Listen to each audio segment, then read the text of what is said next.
เที่ยวเรือประเทศไทยคนสีผิวใส่ชุดสีเหลืองด้วยท่านผู้ชมเลยใส่ชุดสีเหลืองเยอะมากๆเลยวันนี้อยู่ในตู้อยู่ในเสา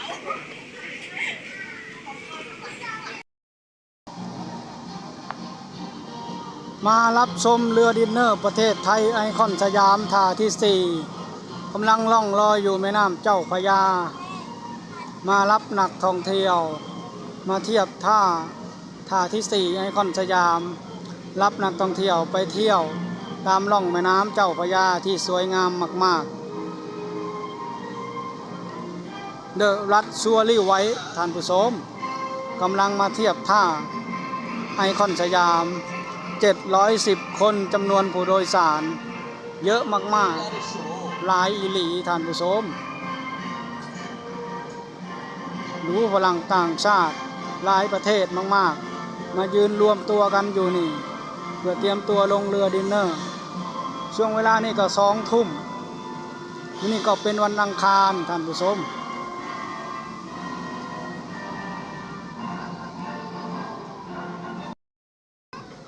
เที่ยวไทยมาแรงมากๆหลายคนหลายประเทศก็จ้องมอง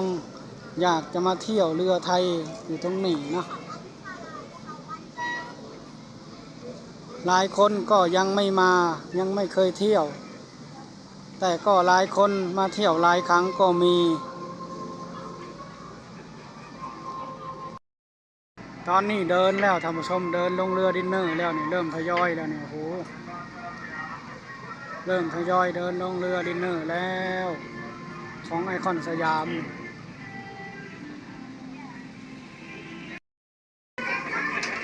อันนี้จะเป็นคนสีผิวดำคนสีผิวกับคนอินเดียท่านผู้ชม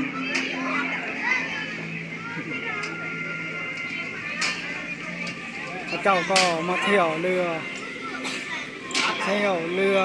ประเทศไทยคนสีผิวใส่ชุดสีเหลืองด้วยท่านผู้ชมเลยใส่ชุดสีเหลืองเยอะมากๆเลยวันนี้อยู่ในตู้อยู่ในเสานี่ก็ยังมีอยู่ตรงนี้เลยท่านผู้ชมแถวยังอยู่ตรงนี้เลยแถวก็ค่อยๆเดินเนาะ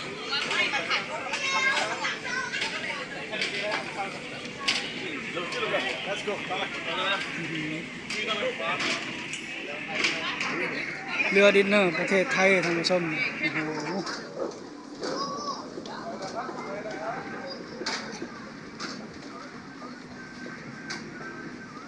ก็จะมีหลายชาติหลายประเทศมากๆมาเที่ยวก็เจ้าวันหนึ่งเคยไปไทยขออนุญาตถ่ายน้ำข้าเจ้าเนาะข้าเจ้าเลี้ยวบนหลายเถื่อหลายข้างแล้ว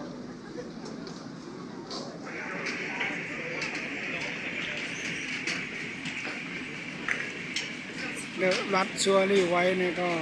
710 คนข้าเจ้าก็ไปเที่ยวล่องแม่น้ำเจ้าพระยาที่สวยงามมากๆตามล่องแม่น้ำเจ้าพระยา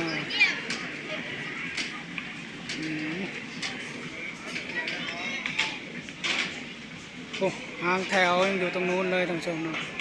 ไล่จะค่อยเดินเด้อท่านผู้ชมเด้อ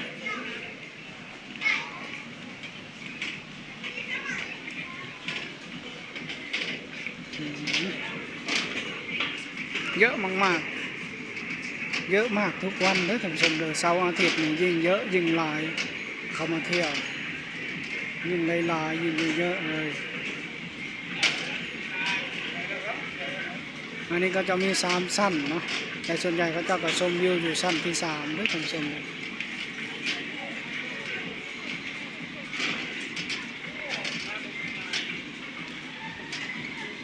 ยิ่งเยอะมากเลย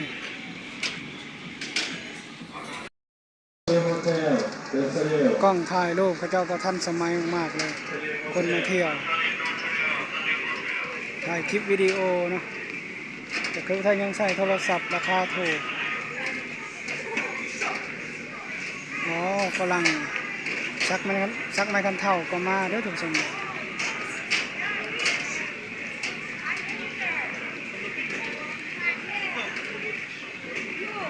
หลายชาติหลายประเทศ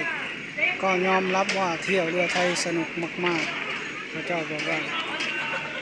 จากคอมเมนต์พระเจ้าบอกว่าเคยมาเที่ยวแล้วก็สนุกมากปลื้มใจประทับใจจริงๆถ้าใครฝากกดไลค์กดแชร์กดติดตามคอมเมนต์ติชมได้